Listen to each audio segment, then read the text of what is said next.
This isn't just bad weather. This is lethal weather. But it's also an example of human ingenuity and adaptability.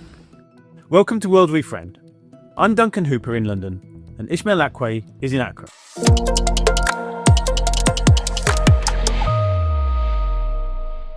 Super Typhoon Ragasa is struck one of the world's most populated areas. It's left a trail of destruction and damage, and tragically taking more than a dozen lives. But perhaps the surprise is that it hasn't done more damage. Well, we'll explain this later. First, a step back.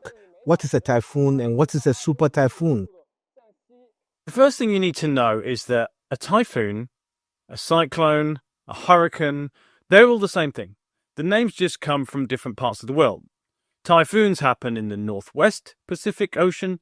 Cyclones happen further south and across in the Indian Ocean, whereas a hurricane is the name of the same weather if it happens either on the northeast of the Pacific, which is the west coast of the United States, or on the northwest of the Atlantic, which is the east coast of the United States. Rule of thumb, if it's in America, it's a hurricane.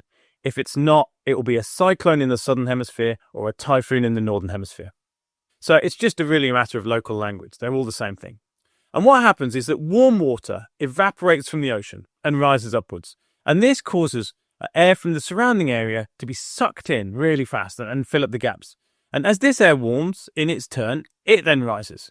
And then what happens next is the really important part. So the rotation of the Earth, that causes the air to spin around the lower pressure area in the middle. So the lower pressure area in the middle is called the eye. That's the eye of the storm, the eye of the hurricane. And around that area, the air starts spinning round as it enters. And that's because of this effect, which is called the Coriolis effect. And that Coriolis effect is to do with the Earth turning round. And it's why these storms can't cross the equator and they can't form around the equator, because the Coriolis effect at the equator is very weak because of the way the Earth turns. And a side note on this, this Coriolis effect, it isn't what dictates the way water spins down a plug hole. So there's a myth that if you're in the northern hemisphere, the water will spin one way, and in the southern hemisphere, it'll spin another way. That's not true, because essentially the Coriolis effect doesn't have any impact at such a small level as water going down your plug hole. But at a large scale, which these giant storms, they can be up to 1,000 kilometers across, right? So there it does have an impact. And hurricanes and typhoons in the northern hemisphere always spin one way, counterclockwise, so it will spin this way. And then cyclones in the southern hemisphere, they spin clockwise, this way. So that effect does switch across the equator. You are definitely not the student who sits in the back of the class, but you are going to explain what makes a super typhoon. Yeah, sorry, super typhoon. I got sidetracked. So not only are the names different, hurricane, cyclone, typhoon, but the ways of measuring the strength vary too. So in the US, they talk about hurricanes being category 1 to 5. Right? Category 1 has speeds starting about 119 kilometers an hour, and then up to category 5, which is anything above 252 kilometers an hour. So a bit of context on that. It's about the same speed as a Formula One car is going to do laps, 252 kilometers an hour. So that's a category 5, the top category of hurricane. But in typhoon regions, they tend to talk about tropical storms first. So as soon as the winds get up to about 88 kilometers an hour, it's classed as a tropical storm.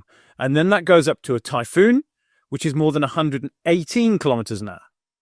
Wow, super typhoons? Yeah, super typhoons, of course. I was just going to get there, Ishmael. Super typhoons have winds over 240 kilometers an hour. So that's a bit similar to a category 5 hurricane. And that's why we have Ragasa, which in the Philippines is called Super Typhoon Nando. You know what I'm going to ask? Yes, definitely. It's the regional naming thing. This is particularly complicated because everyone wants to use their own names. So in a way, a bunch of countries got together under the Typhoon Committee, which is part of the UN, and they submit a list of names. Naming storms helps the authorities to communicate about them.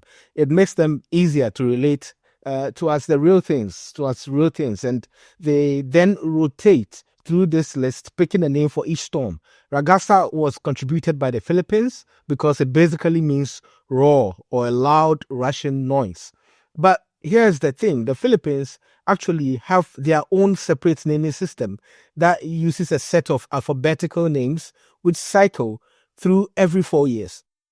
If a storm is particularly bad, the name is later withdrawn, but otherwise it will be used for another storm 4 years later. Under that system, the name Nando was next up, so they chose that.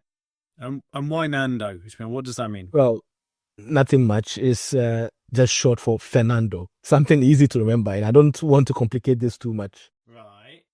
But it's also got another name. In Japan, it is referred to as Typhoon number 18 because the Japan Meteorological Agency numbers each tropical storm of the year starting on January 1st, and this is the 18th, right? So Typhoon Ragasa, I'm going to call it that because I'm not in the Philippines or Japan, was first identified on September the 17th, just off the coast, and upgraded to a tropical storm the next day.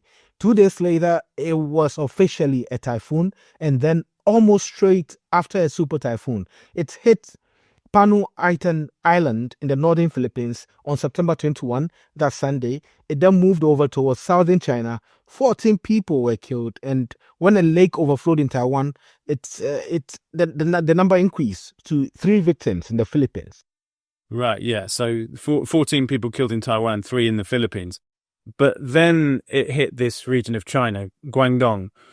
And the Guangdong province is one of the most populous places on earth. You have Hong Kong, which has itself 7.5 million people living there, Macau, also the megacity of Shenzhen, where there's 18 million residents. And then you have so-called smaller cities like Xiamen, which has a little under 5 million people living there. And there's several others in the area as well, as part of this sort of huge metropolis in that southern region. And the extraordinary thing is that ahead of this typhoon, almost 2 million people were evacuated from areas which were thought to be at risk of flooding. 2 million. Wow, 2 million. So that's like the entire population of Algiers or Caracas, or even Vienna, and just relocated in a few days. It's a massive feat of organization. But I guess China has several advantages in managing this type of operation. It has extensive public services with agents who can go door to door, either telling people to leave or advising them how to prepare. It has impressive transport infrastructure, and possibly most importantly, it has a population which they just do as they are told, which means they can avoid the chaos of those who wait until the last minute and all try to leave at once. Yeah, because we've seen some tremendously botched attempts to move people out of the way of this kind of weather in the past. And, there's no sign of that. I mean, the level of organization on China is just on another level. So let's listen to a community worker who explains about his job when he was visiting local homes ahead of the storm. At the early stages, we encouraged residents to make basic preparations, such as getting ready for evacuation, reinforcing doors and windows, and securing any loose items on their balconies. And this has been happening just millions of times. But for those who can't stay at home and they don't have friends or relatives to put them up, there are still some options, albeit maybe not quite so much at the 5-star end of the market.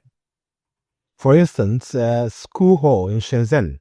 Friendly atmosphere, breakfast included, shared toilet, but some reviewers noted a lack of privacy and uncomfortable bedding.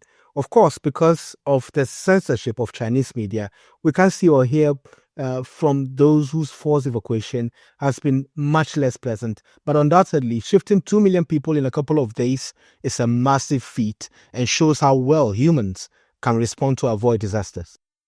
Yeah, this does look like an example where the system worked. Nature really threw everything it had, and tragically for those affected by the dam burst in Taiwan, those caught in the flooding in the Philippines, it was murderous.